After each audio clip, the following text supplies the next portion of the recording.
There is a greeting in Yiddish. Was macht a Yid? It means, what's up? But it literally means, what makes a Jew? We are a people who take greetings very seriously. Was macht a Yid? Act 1. Last weekend, I attended an interfaith lecture between a rabbi friend of mine and a priest, a Hare Krishna priest, at the Hare Krishna temple in Culver City. Before the lecture was to begin, my rabbi friend and I and his daughter were to have lunch at a small Indian restaurant on Venice Boulevard near La Cienega. For context, his daughter is in 12th grade. The restaurant is approximately 7 minutes' drive from the corner of Pico and Robertson, one of the largest Jewish neighborhoods in the country. We purchased our lunch, vegetarian Indian food, and we sat down at a table outside. I'm wearing my brown fedora. My rabbi friend is wearing his black kippah. A man walking by, a man who appeared to have fallen on hard times, walked up the street towards the store. He caught sight of my friend's kippah. Jew! Jew! He started yelling, waving his arms erratically.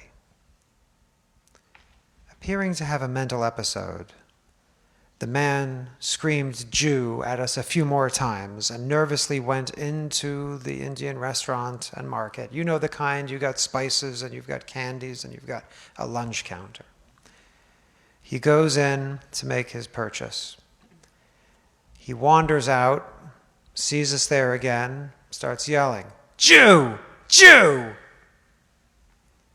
Glances at us. Jew! Walks down the street a little bit. Jew! Jew! Walks down the street a little bit. Screaming, waving his arms.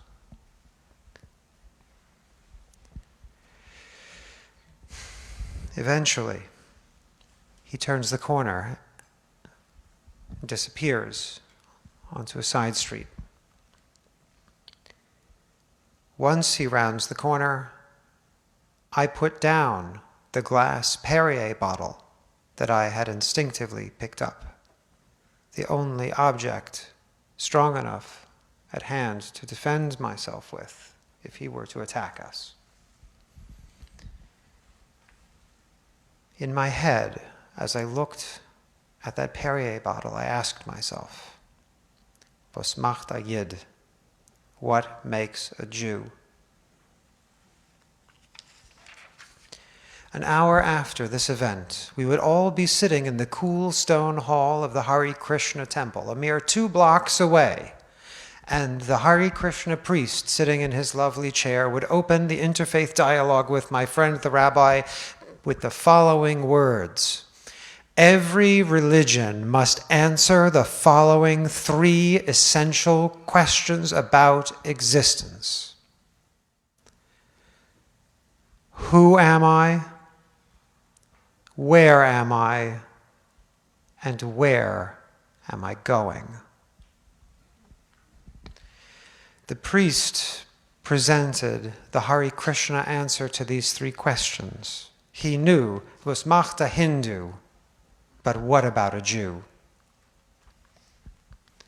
Asks the Jew, who am I? A Jew, first and foremost, is a human being. And a human being is a human being because the human has a spark of God, a little bit of God inside of each and every one of us.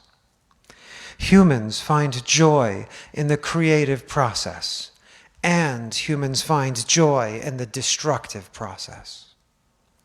we are capable of exercising our free will. And humans can always improve ourselves and are never so broken that we are beyond redemption. Humans have personalities and memories and bodies, and these do not last forever. Even though these parts of us may die, a part of us, the divine spark that lives within us, is eternal. And as such, we owe every other human being on the planet a measure of empathy, because we believe in some way that all human beings, indeed all life, are one, that we are all echad. A Jew is a human being, sure, but lots of people are human beings. What makes a Jew a Jew? A Jew is part of a tribe. The God of the Jewish tribe is a manifestation of the benevolent Creator that is unfortunately tied to the site of an ancestral temple in the middle of a rather tricky geopolitical situation. The Jew may celebrate Passover and Hanukkah while simultaneously being theologically Buddhist. The Jew argues with other Jews, with their rabbis, with the Torah, and most of all, the Jew argues with God. In this week's Torah portion, Vayeira, Abraham, the world's first Jew, disagrees with God and tells God off for wanting to kill the citizens of Sodom and Gomorrah. In the prophets, in the Midrash, in the Talmud, in the Kabbalah, people have the chutzpah to ask God questions. And every single person asks God a version of this question at least once. Some people every day. It goes like this: God, I woke up in this existence with this body. I seem to be both an individual and part of a larger whole. Where am I? Asks the Jew, where am I? A Jew is born, if they're lucky, grows old, and eventually dies peacefully. The Jew is an individual, but the Jew is judged as part of a group, the Jewish tribe. And the Jewish tribe exists as a minority in a difficult and dangerous world. Was macht a Yid? Act 2. Pan in. Folding tables under a canopy on the sidewalk adjacent to Venice Boulevard, in front of the Indian restaurant. My friends and I are finishing up our curry lunch. When we have finished eating, my younger friend, the one who I told you she's in 12th grade, she gets up and goes into the restaurant to pay. It's a small restaurant, only one entrance visible. As she does so, who comes back around the corner? The angry man with the spinning arms. Jew! Jew! And he makes a beeline for the entrance of the restaurant.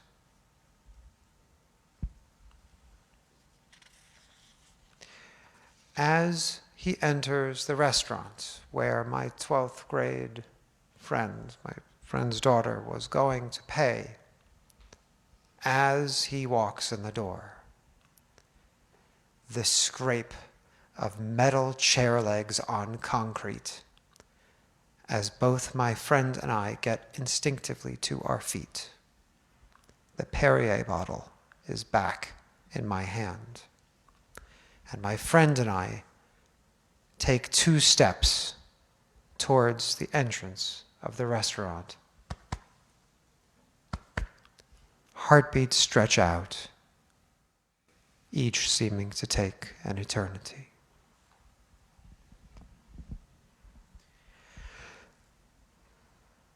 Maimonides, writing in the 12th century, states that Jews are not supposed to work on Shabbat, but a Jew may engage in the most brutal and unpleasant type of work on Shabbat.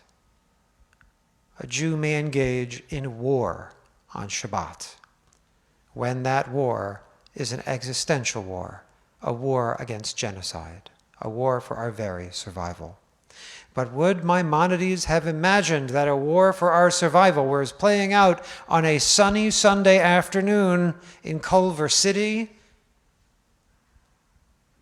Yet here we were, my rabbi friend and I, advancing slowly toward the entrance of the restaurant.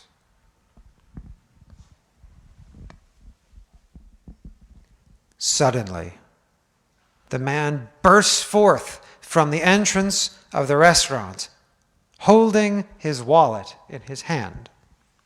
He stares at us, Jew, walks a ways off, but not around the corner, takes a position, watches, and waits.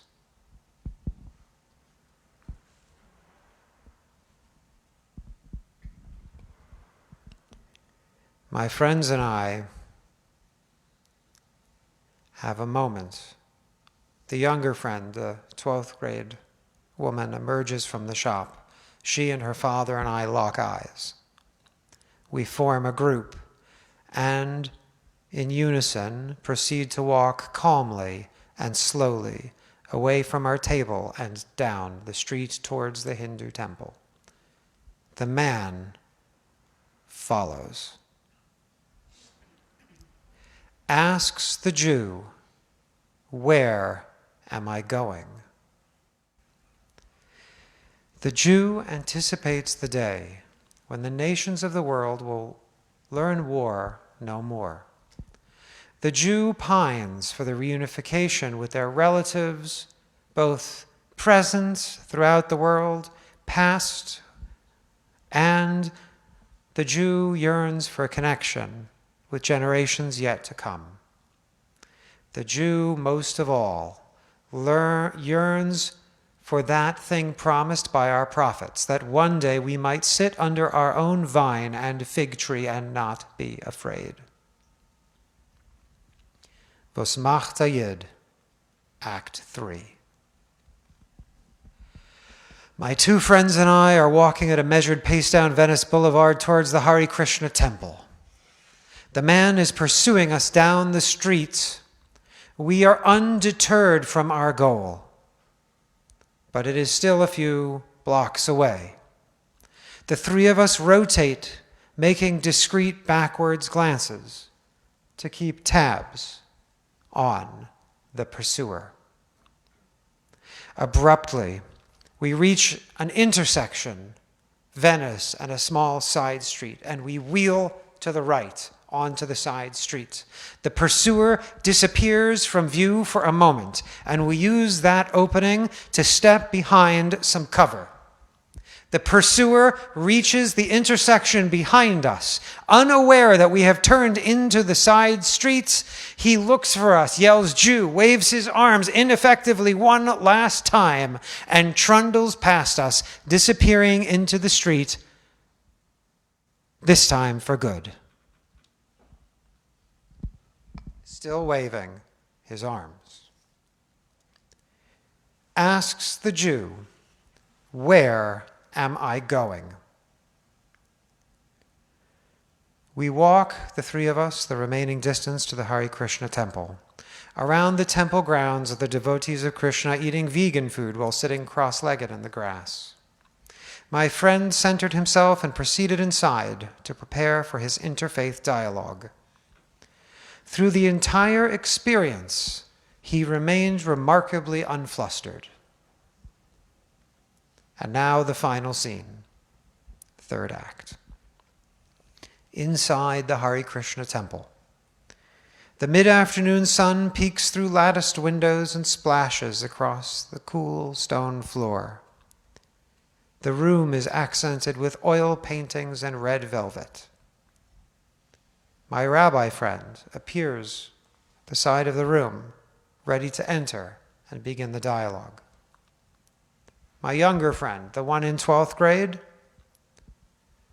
she's the child of a military family. Father, mother, and daughter have spent decades traveling around, living on military bases here and overseas. She sits down cross-legged on the floor without missing a beat and begins chatting casually with old friends with whom she's been reunited.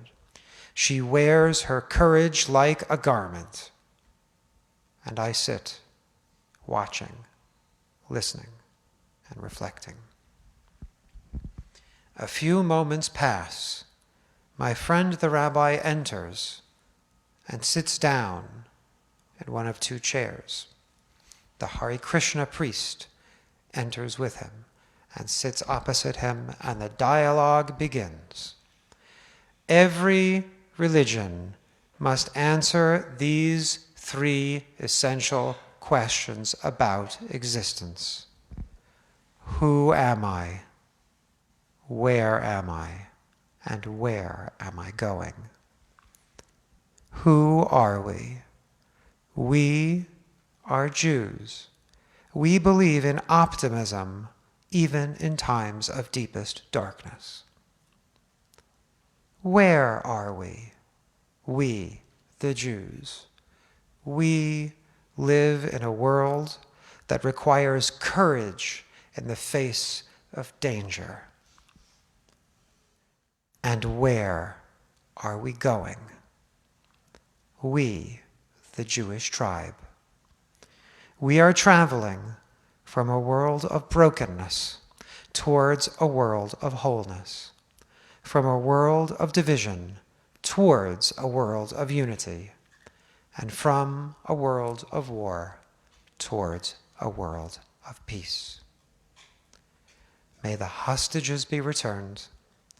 May peace come soon to us, to Israel, and to all the world. Shabbat Shalom.